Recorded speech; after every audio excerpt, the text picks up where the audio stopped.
আজকে রাতে সর্ষে দিয়ে করলাম ট্যাংরা মাছ। তার জন্য ট্যাংরা মাছগুলো ভালো করে সর্ষের তেলের মধ্যে ভেজে নিতে হবে।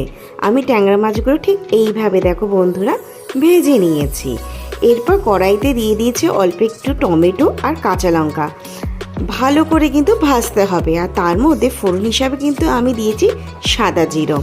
টমেটো ভালো করে যে নরম হতে শুরু করবে তার মধ্যে দিয়ে দিলাম লবণ স্বাদ মতো আর দিয়ে দিলাম লঙ্কার গুঁড়ো।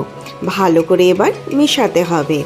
এরপরে দেখো আগে থেকে আমি সর্ষে বাটাটা নুন দিয়ে বেটে রেখেছি, সেটা এর মধ্যে দিয়ে ভালো করে নাড়তে হবে যতক্ষণ না তেল ছেড়ে যাবে।